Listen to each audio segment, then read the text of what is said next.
organizaciones criminales, por la violencia, por el crimen. Y de eso queremos hablar en esa parte del programa. ¿Somos un Estado débil?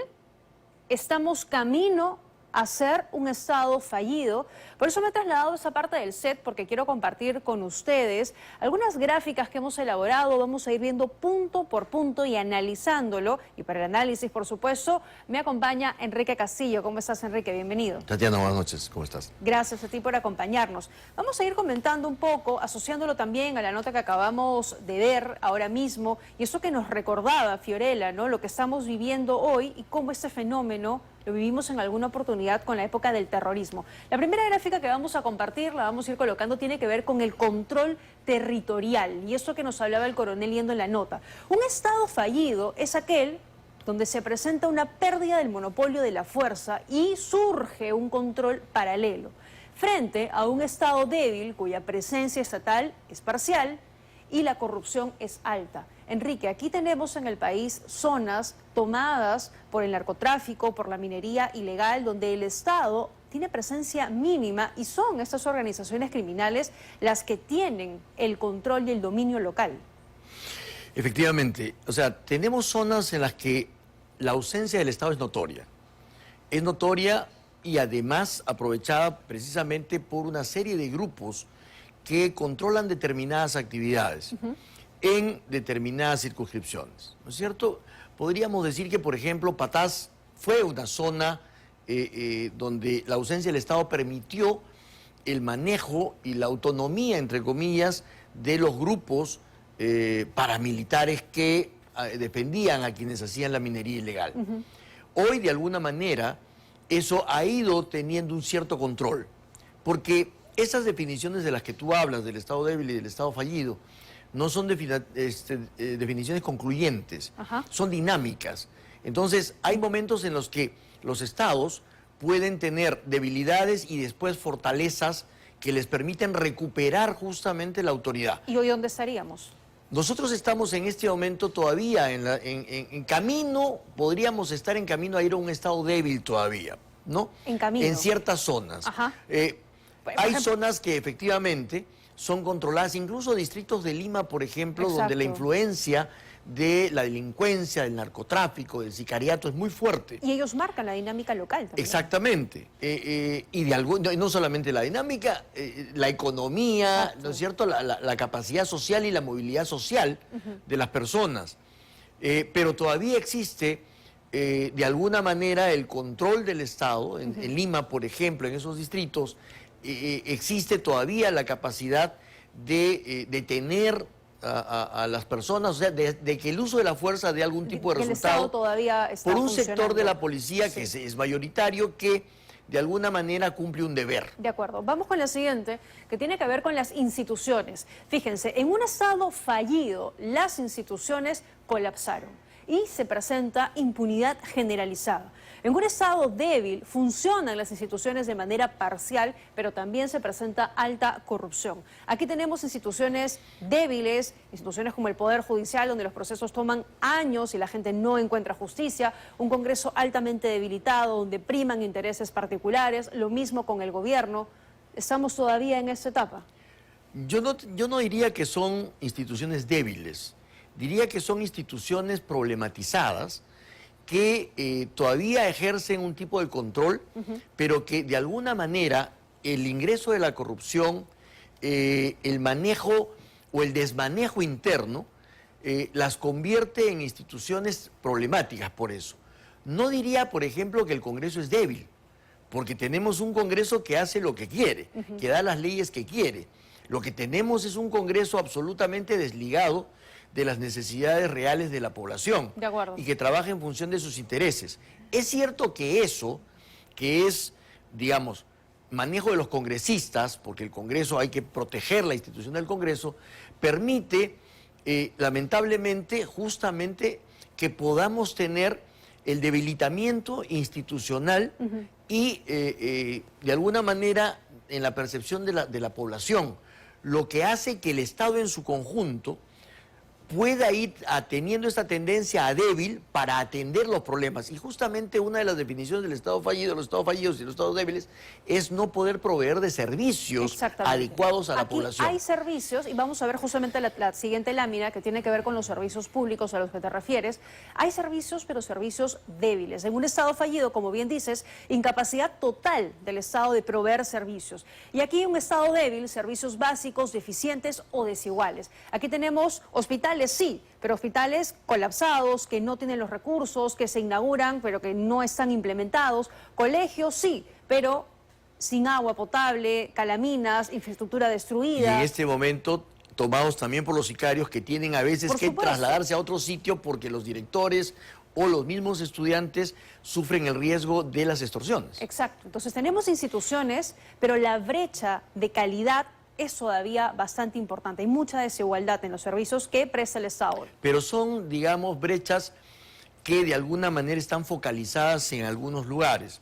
No podemos todavía generalizar en el sentido de que tenemos servicios educativos fallidos o servicios de salud fallidos. Lo que tenemos es una gran incompetencia de las autoridades que manejan esos sectores para poder dar no solamente la infraestructura, sino el servicio de calidad. El caso de debilitar, por ejemplo, la carrera pública magisterial. El caso de hacer que cualquier tipo de médico de cualquier universidad vaya a hacer el serum a los servicios en provincias. Debilita el servicio, ¿no es cierto? Pero todavía el Estado lo controla y provee el servicio.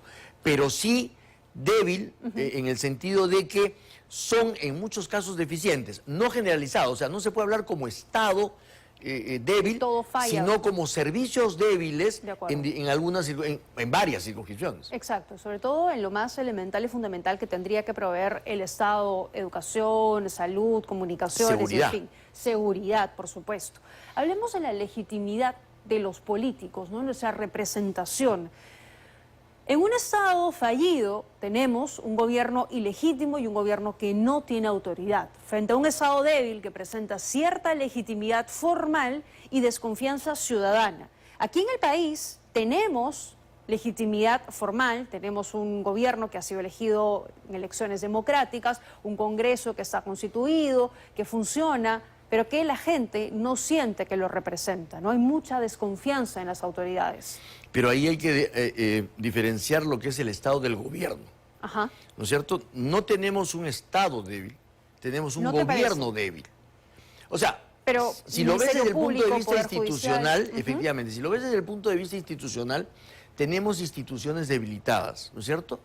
Pero no llegamos a tener todavía un Estado débil que va camino a ser un Estado fallido. De acuerdo. Y como te digo, las situaciones son dinámicas. Mira Bolivia, por ejemplo. ¿No es cierto? Bolivia no era un Estado fallido, pero un Estado débil. Bueno, para la presidenta Boluarte sí, ¿no? Bueno, ese fue el desliz que después tuvo que corregir la Cancillería. Exacto. Pero mira cómo ahora, por ejemplo, le renace la esperanza después de una elección que nadie discute. Ajá. ¿No es cierto? No ha habido acusaciones de fraude, no ha habido ningún tipo de, digamos, problema que podamos decir que hay denuncias de todo tipo. Y que ojalá eso pase aquí también, ¿no? Exactamente. Y sin embargo, mira cómo el giro que está dando Bolivia. El Salvador. El Salvador era un país que tenía un grave problema de inseguridad. Otra de las características de los estados fallidos es que tienen problemas internos que a la vez también generan a sus vecinos problemas, y ese era el caso de El Salvador con las maras, pero que se controló. Ahora, claro, ya entra a un esquema medio dictatorial, pero de alguna manera esa dinámica social y política permitió que pasaran de lo que podría haber sido un Estado fallido a un Estado ahora más fortalecido. De acuerdo. No es el caso de Haití, por ejemplo. El caso de Haití sí es un caso en el cual es un Estado fallido. Es un Estado fallido y es un Estado que no puede, a pesar de toda la ayuda de las Naciones Unidas, cascos azules y todo, no puede levantarse. De acuerdo, de acuerdo. No estamos en esa situación definitivamente. No. Aquí todavía sí falta legitimidad, pero sí tenemos, falta mayor pero tenemos un gobierno débil desde exacto. el punto de vista de la legitimidad y la desconfianza ciudadana, como tú la planteas. De acuerdo. Hablemos de la economía. La economía en un Estado fallido, va a ver usted en imágenes, es un Estado que ha colapsado económicamente y surgen además economías ilícitas. En un Estado débil, la economía presenta alta vulnerabilidad y mucha desigualdad. Nosotros aquí y lo hablábamos también, la corrupción debilita inevitablemente la economía, porque hay obras inconclusas, sobrevaloradas y todo eso que conocemos. Y del otro lado, tenemos también una economía o una clase media que tambalea, ¿no? La presidenta habla en muchas oportunidades de hemos salido de la pobreza, nos estamos recuperando, pero tenemos tanta informalidad laboral, entre otras cosas, que tenemos una clase media que ante cualquier inestabilidad cae automáticamente en pobreza y la pobreza en pobreza extrema. O sea, no estamos fortalecidos. Nosotros tenemos una economía fuerte desde el punto de vista macroeconómico. Eso no lo podemos discutir. Son fundamentos muy fuertes que te permiten controlar la inflación, te permiten tener un crecimiento que es uno de los mejores, te permiten tener reservas internacionales importantes. Ajá. Es un manejo del Banco Central muy importante, impecable. Pero lo que sí es cierto es que cuando ya bajamos a la microeconomía, vemos cómo sectores ilegales han ido horadando, ¿no es cierto?, la institucionalidad económica en el país.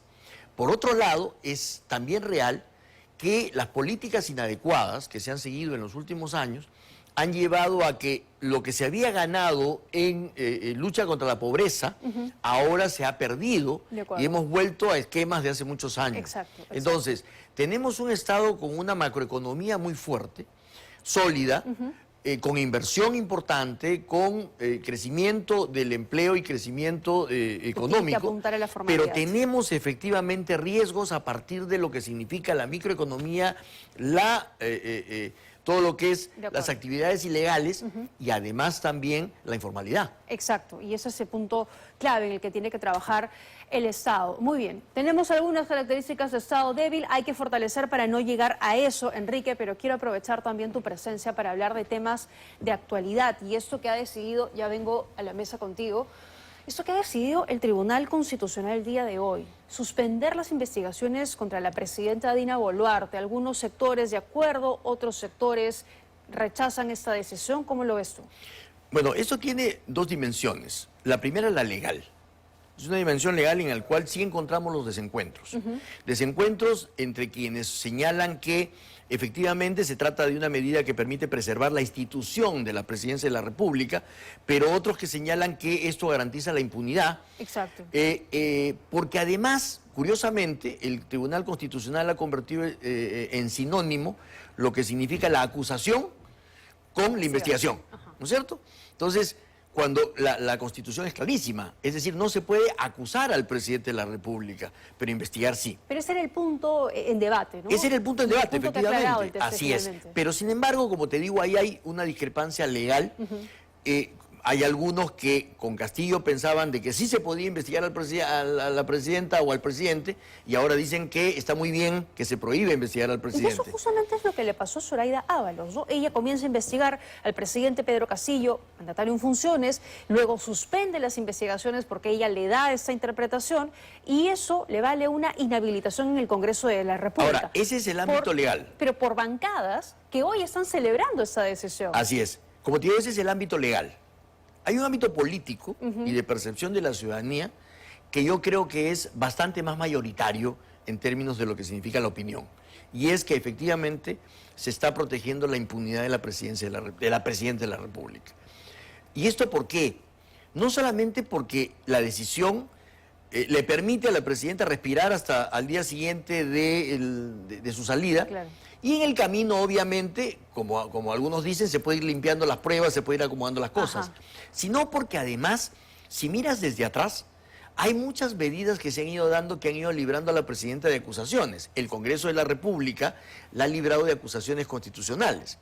Entonces, eso en la población ya ha sido malo. Las cosas que la presidenta le ha permitido manejar desde la presidencia, ir a la fiscalía y no hablar.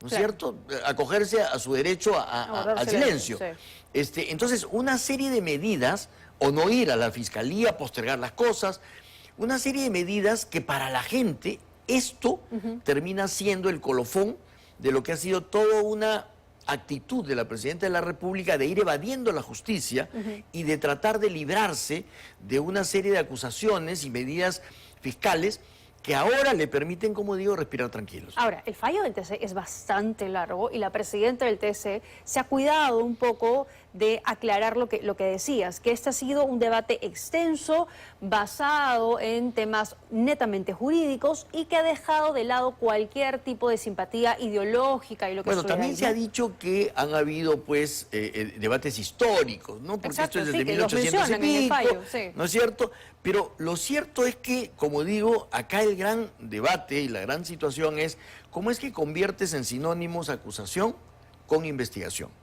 Entonces, ¿tú crees que el TC sí de alguna manera está protegiendo a Dina Boluarte? Yo creo que el TC ha ido en una línea que no tiene mucho, desde mi punto de vista, desde el punto de vista político, no soy un experto en tema constitucional, pero que sí ha ido en una línea en la que políticamente es bastante cuestionable. Porque es cierto, un presidente de la República, si no quiere que lo investiguen, entonces que no dé motivos para que lo investiguen.